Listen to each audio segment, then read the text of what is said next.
Namaste and welcome in this YouTube channel. यहाँहरूलाई नयाँ नयाँ विषयवस्तु नयाँ नयाँ ढङ्ग नयाँ नयाँ टेक्निक्स के भनौँ विषयवस्तुहरू पस्ने क्रममा आज चाहिँ मैले एउटा एउटा इन्भर्स सर्कुलर फङ्सनको एउटा क्वेसन हामी थ्री डिफ्रेन्ट टेक्निक्सहरूले यो चाहिँ three different techniques I mean तीनजनाले एउटै प्रब्लम दिँदा कस्तो कस्तो टेक्निकबाट सल्भ गर्नुभयो भन्ने एउटा एक्सपेरिमेन्टको आधारमा यहाँ मैले भिडियो बनाउन लागेको हुँ र फर्स्टमा चाहिँ क्वेसन लेखौँ हैन क्वेसन छ prove each of the following भनेको छ instruction prove each of the following prove each of the following भनेको छ हैन अनि त्यस अन्तर्गतको क्वेसन छ cos sin inverse u plus cos inverse b equal b under root 1 minus u square minus u under root 1 minus b square यो problem छ यसलाई हामीले सल्भ गर्नु छ अब यसको सल्भ गर्ने क्रममा स्टुडेन्ट नम्बर 1 ले सल्भ गर्नुभयो स्टुडेन्ट नम्बर 1 स्टुडेन्ट नम्बर 1 ले यो क्वेसन कसरी सल्भ गर्नु म देखाउन गइरहेको छु यो रियल एक्सपेरिमेन्ट हो हामीले एक्सपेरिमेन्ट गरेको हो मैले प्लस cos इन्भर्स b उहाँले LHS बाट स्टार्ट गर्नुभयो अनि उहाँले के टेक्निक लगाउनु भयो भन्दा यसलाई cos a plus b को फर्मुला सम्झिनु भयो उहाँले cos a plus b को फर्मुला भनेको यहाँहरुलाई थाहा छँदै छ cos a cos b minus sin a sin b भनेर उहाँले सम्झिनु भयो यो a मान्नुभयो यसलाई पुरै b मान्नुभयो सिधै गर्नुभयो cos sin inverse u times cos a cos b चाहियो हैन cos inverse b minus cos a cos b minus sin a sin means sin inverse u times sin cos inverse b त्यसपछि उहाँले के गर्नुभयो भन्दा फेरि अर्को फर्मुला सम्झिनु भयो एउटा यो टेक्निक लगाउनु भयो अर्को के टेक्निक लगाउनु भयो भन्दा sin इन्भर्स u भनेको त cos inverse under root 1 minus u square हुन्छ त्यही लगाउनु cos यसको ठाउँमा के राख्नु भयो cos inverse root under 1 minus u square times cos inverse b त b भइहाल्यो माइनस sin इन्भर्स u भइहाल्यो अनि sin cos इन्भर्स b को फेरि यही प्याटर्नमा जाँदा sin inverse root under 1 minus b square राख्दिनु त्यसपछि cos inverse 1 minus u square भनेको 1 minus u square under root b minus u times sin inverse 1 by b square is 1 minus b square अनि arrange गर्नुभयो prove गर्नुपर्ने कुरा आइसकेको छ b under root b times under root 1 minus e square minus u times under root 1 minus b square equal to RHS prove भनेर देखाइदिनु भयो है उहाँको दिमागमा यस्तो किसिमको कुरा जज भयो र उहाँले चाहिँ यस्तो किसिमले सल्भ गरिदिनु भयो अब यही क्वेशन स्टुडेन्ट नम्बर 2 ले कसरी गर्नुभयो यो एकजना बोयले गर्नुभएको क्वेशन हो बाबुले भनौं केटाले भनौं जुन अर्थमा बुझ्नुस् एउटा स्टुडेन्ट नम्बर 1 बोयले गर्नुभएको प्रब्लम अब यही प्रब्लम एकजना गर्ल्स र नानीले गर्नुभएको कसरी गर्नुभयो त्यो क्वेशनमा सो म देखाउँछु तपाईहरुलाई यही क्वेशन चाहिँ एउटा नानीले गरेको सोलुसन देखाउँ है अब यो क्वेशनको सोलुसन नानीले कसरी गर्नुभयो है मैले यसलाई माथि गरे उहाँले चाहिँ उहाँको आइडिया छ त्यही क्वेशनमा स्टुडेन्ट नम्बर 2 को आइडिया कस्तो रह्यो भन्दा cos sin inverse u plus cos inverse b equal to यो LHS बाट स्टार्ट गर्नु उहाँले यहाँ इक्वल टु नराखौँ यसलाई हटाउँ हैन। अब उहाँको हिसाबमा के जज भयो भन्दाखेरि उहाँलाई अब यसलाई कसै राखौँ यो sin इन्भर्स u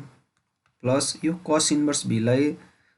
फेरि उहाँले के पढ्नु भएको छ नि त हामीले पढेछौँ नि त भन्ने आयो उहाँलाई sin inverse b plus cos inverse b भनेको चाहिँ पाई बाइ 2 हो। यो फर्मुला स्टडी गरेका छौँ भन्नेतिर उहाँको दिमाग गयो हैन। cos sin inverse x plus cos inverse x sin inverse x plus cos inverse x भनेको चाहिँ उहाँले सम्झिनु भयो पाई बाइ 2 हुन्छ भनेर याद गर्नु है। उहाँको दिमागमा यो कुरा जज भयो यसले क्लिक गर्यो। अब उहाँले के गर्नुभयो cos इन्भर्स v भनेको यहाँबाट निकालिदिनु भयो pi by 2 minus sin inverse v भन्ने याद गर्नुभयो। त्यसपछि यसलाई cos अब sin inverse u minus sin inverse v plus pi by 2 लेख्नु भयो और यसलाई के गर्नु भन्दा cos यो pi by 2 plus sin inverse u minus sin inverse v गर्नु भयो। अब फेरि cos 90 प्लस थीटा भनेको के हुन्छ sin थीटा हुन्छ भन्छन् उहाँले के गर्नु यसलाई sin यो होल टर्मलाई हेर्नुभयो उहाँले यो होल टर्मलाई sin inverse u minus sin inverse v रह्यो। त्यस पछाडी उहाँले यसलाई के गर्नुभयो भन्दा अर्को फर्मुला याद गर्नुभयो। उहाँले के सम्झिनु भन्दा sin inverse x minus sin inverse y को फर्मुला भनेको त हामीले पढेको त sin inverse x root under 1 minus y square minus y root under 1 minus x square हो नि भन्ने याद गर्नुभयो उहाँले है। त्यसपछि उहाँले यसलाई फर्दर के गर्नुभयो भन्दा sin भइहाल्यो sin inverse u minus sin inverse v लाई के गर्नु उहाँले sin inverse u root under 1 minus v square minus v root under 1 minus u square. अब sin इन्भर्स गएपछि त एंगल मात्रै रह्यो u root under 1 minus v square minus v root under 1 minus u square equal to RHS proved भन्नु।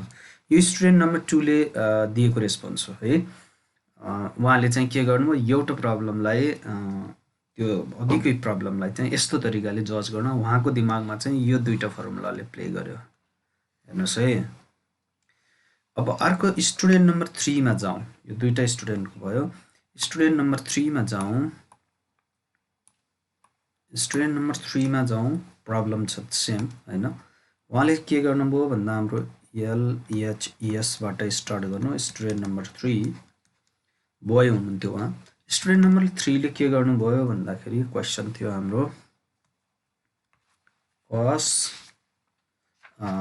sin inverse u minus cos inverse b हैन। हाम्रो problem त्यही हैन। हाम्रो problem a plus cos inverse b। अब उहाँले चाहिँ के गर्नुभयो लेट गर्नुभयो sin इन्भर्स u लाई a मान्नुभयो। therefore u equal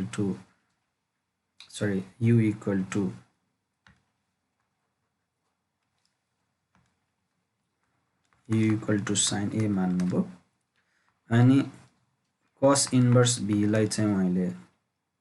b मान्नुभयो। b भनेको चाहिँ cos b भयो। यहीबाट फेरि sin a भनेको u भयो भने cos a निकाल्नु root under 1 minus u square अनि यहाँबाट sin b निकाल्नु भयो root under 1 upon b square अनि देन यो cos sin inverse u and then cos A plus B को फर्मुला याद गर्नुभयो cos A cos B minus sin A sin B equal to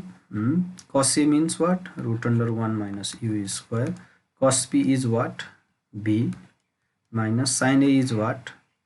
U times root under 1 minus B square. यो आयो त्यसपछि सक्यो हैन A र B को सिम्बल त यहाँ हामीले मानिसकेका छौं यही therefore cos sin inverse u plus cos inverse B equal to भन्नुभयो प्रुभ गर्नुभयो अब यसरी एउटा प्रब्लम दिँदा about 42 students लाई एउटा प्रब्लम दिँदा 3 different techniques बाट सल्भ गरेको भयो र इन जनरल यो एक्सपेक्ट गरिएको थियो टिचरको ठाउँबाट किन भन्दा अरु प्रब्लम पनि हामीले खास यही टेक्निक्स एक्सपेक्ट गरिएको थियो u र b मान्ने और a b थीटा र योबाट सल्भ गर्नुहुन्छ भन्ने थियो र स्टुडेन्टहरुको माइन्डमा कहाँबाट कसरी जज हुन्छ भन्ने कुरा चाहिँ डिफरेन्ट हुँदो रहेछ यो यस्तो खाले फर्मुला त्यो फर्मुला त्यसमा भेराइटीहरु उनीहरु कसरी प्ले गर्छन् अनि यो खालको फर्मुला हैन यस्ता क्रिएटिभ टेक्निक्सहरु चाहिँ उनीहरुले प्रयोग गरेर सल्भ गर्दै रहेछन् त्यही भएर we have to empower our students हैन हामीले उहाँहरुलाई एक्सप्लोर गर्न दियो भने चाहिँ पक्कै पनि डिफरेन्ट माइन्डमा डिफरेन्ट सेट हुन्छ उहाँहरुले त्यस्तो तरिकाले काम गर्नुहुन्छ अथवा सल्भ गर्न सक्नुहुन्छ अब नेक्स्ट तपाईको टेक्निक्स हैन नेक्स्ट वेटिङ तपाईको टेक्निक वेट गरौँ एनीवे एउटा प्रब्लमले यसरी तीन तरिकाले सल्भ गर्नु सकिन्छ भन्ने मैले उदाहरण रियल एक्सपेरिमेन्टबाट तपाईहरुलाई प्रस्तुत गरे आशा छ तपाईहरुलाई यो कुरा मन पराइदिनु रहेछ र आउँदा दिनहरुमा पनि यस्तै नयाँ कुराहरु पस्किने बाचाका साथ आजको लागि tata see you bye bye have a great day